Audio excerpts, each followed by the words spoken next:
Oh boy! Majespecters! So, Johnny Nguyen, Mr. Asian Persuasion himself, actually shared this with the world. I am still not too sure what is going on here. This was Kyle Shook's list. And I will say that I understand fundamentally why this deck is good, because they all have that stupid clause of, cannot be targeted or destroyed by your opponent's card effects. That clause alone is enough to make players want to rage quit against Majespecters. Now, 95% of the metagame can handle this now, but when you get into like a local scene, I understand how this deck can be a powerhouse of pure annoyance. So Kyle Shook took this, got second place, and it doesn't surprise me that we had success with this. Not at all. So we have 2 copies of Luster Pendulum. The Draco Slayer, got to pop off the other pendulum scale so that we can add multiple copies. It's good. 2 copies of the little Nekomata. This on summon gets you the Majespecter card from your deck to your hand. 2 copies of Yada. On normal or special summon, you can add a Majespecter spell card from your deck to your hand. Triple copies of QB. This will add the trap card from your deck to your hand. Triple copies of Bumbuku, add a Majespecter monster from your deck to your hand. Oh, okay.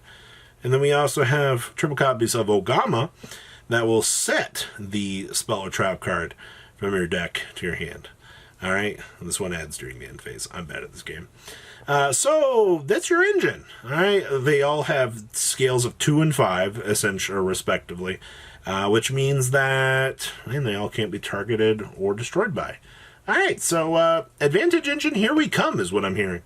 Then we have the 1 copy of the Odd Eyes Revolution Dragon. Cannot be normal summoner set, must be first better. Yeah, we don't even care about that. We care that you can pay 500 life points to discard this card to add a level 8 or lower dragon monster from your deck to your hand, which can tutor for the Luster Pendulum, so we can get our engine going, which pop our scales, load up so that we can pendulum summon and get some sort of advantage. Alright, that's good to me. Absolutely. By the way, this is on a 5 scale, so we're universally going to be good anyway, because, I mean, half of our deck's pendulum scales are 2 and 5 anyway. We're also playing the 1 Turtle and the 2 Lizard draw, which means, actually, with the Sorcerer here. So this is actually going to be kind of like a Pot of Greed-esque engine here to generate us some further advantage. And then we have triple copies of Gamma. Oh, we have this. Okay, so each time a spell card is activated, place 1 spell counter on this card. You remove 3 spell counters from this card, special summon both this card and 1 monster from your deck with 1,000 or more attack that can place a spell counter. Huh.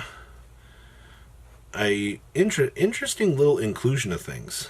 I don't remember what else can do spell counters. You only special summon Servant of Endymion once per turn.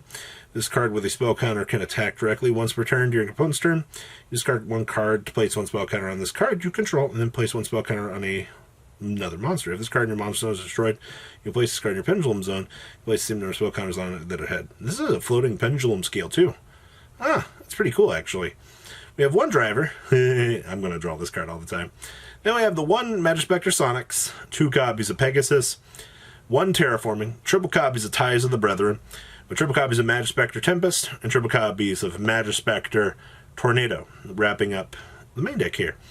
Extra deck is 1 Wind, 1 Selene, 2 copies of Lamna, 1 Boral Sword, 1 Access Code, 2 copies of Totem Bird, 1 Tornado Dragon, 1 Phantom Knights of Breaksword, 1 Trapeze Magician, 1 copy of the Baguski Abyss Dweller with the Omega and the Ignister. Side deck here we have an Eccentric, 2 Storm Winds, a Pancratops Boy, 2 Gamma Seal, triple Nibiru, triple Cosmic Cyclone, and triple copies of Solemn Judgment. Wrapping up this masterful piece of Majespecter technology. I do think this deck is freaking cute, man. The things you can do are awesome. Next up, oh boy, more Warrior Toolbox, baby.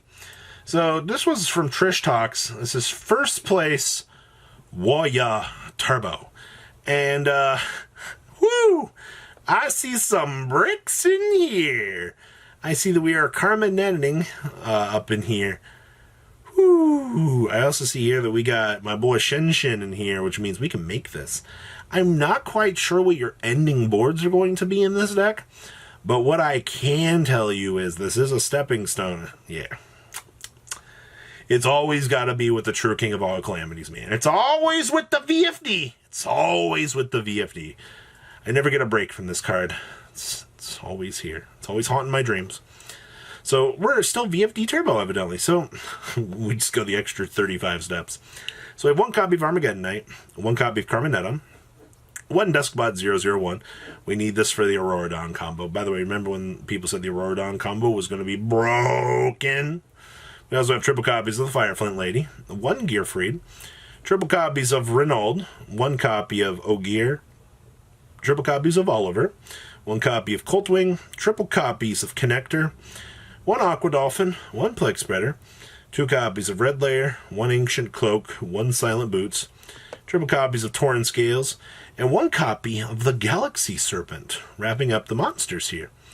Spells, we have triple copies of Durandal, one copy of the Juyose, and then we have... Woo! DD Designator, baby. Declare one card name, look at your opponent's hand. If they have the declared card in their hand, remove from play that one card. If they do not have the declared card, remove one random card from your hand. Oh boy. So since we're playing Exchange, we are 900 IQing this wizardry. We also have access to the tactic talents to look at the opponent's hand. But this is 900 IQ. Like, beautiful, beautiful inclusion of this. We have one DDR, one copy of the Phoenix Blade, two copies of Exchange, two copies of Heritage, with triple copies of Living Fossil, one Overdone Burial, one Rhoda, triple copies of Triple Tactical Talents, with one Fog Blade, and the Shade Brigandine. Extra deck here, we have one Aurora, two Isolde, one Hulk, one Cherubini, one Apollosi, one Access Code, the one True King, look at our win con, one Shinshin, two Power Tool, one copy of Charles, one Roland, one Herald, and one Borrelid Savage Dragon. Side deck, of course, is triple Droll and Lockbird, triple Ghost Bell, triple Nibiru, one copy of the Scarlight, one Feather Duster, triple Lightning Storm, and one copy of Red Rebuto, wrapping up the interesting hybrid thing. All right. Next up, Alistair the Invoker and Friends. All right, so this is the Invoked Mekk-Knight list that also kind of found its way onto the internet. This is also from Trish Talk's second place. Been a little bit since I've seen Mekk-Knight's getting some love here. So we have triple copies of Alistair the Invoker, two copies of Ash Blossom and Joy of Spring, one Pankratops, triple copies of Droll and Lockbird, triple copies of Gamma Seal, still the best drop on the opponent. Watch them squirm as you make free progress. Triple copies of Blue Sky, one Indigo Eclipse, triple copies of Purple Nightfall, one Red Moon, two copies of Skullmeister with one Dark Magician and one Red Eyes Black Dragon. Spells, we have two Cosmic Cyclone, one Feather Duster, two Invocation with triple Meltdown, one copy of Mind Control, Monster Reborn, one Raigeki, one Red Eyes Fusion, one Terraforming, and triple copies of triple Tactical Talents with the triple copies of Infinite Permanence. Okay.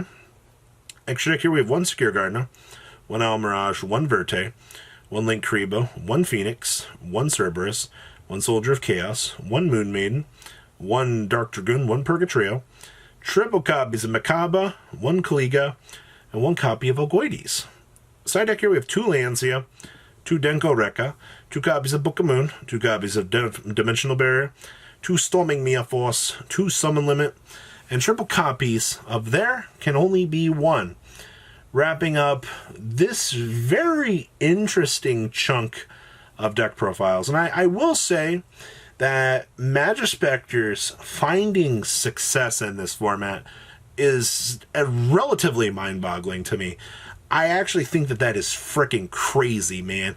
Somebody actually got to have success. I gotta give it up, man. It's actually freaking sweet. So, what do you guys think about this chunk of sweet decks? Please leave a comment down below. I want to hear what you guys think about all this cool stuff, and I'll see your beautiful faces later on in the day for some more cool, interesting content. Peace out, guys. Thank you, patrons, for making the ride never truly end. Without you guys' support, well, I would probably be doing Truffle Shuffle videos for a living. Guys, please check out Vanquill40 for all of your Cardfight Vanguard content brought to you by Vanquill40. And if you are looking to pick up singles, check out mquillgames.com for your trading card game needs. Thanks for watching, everybody.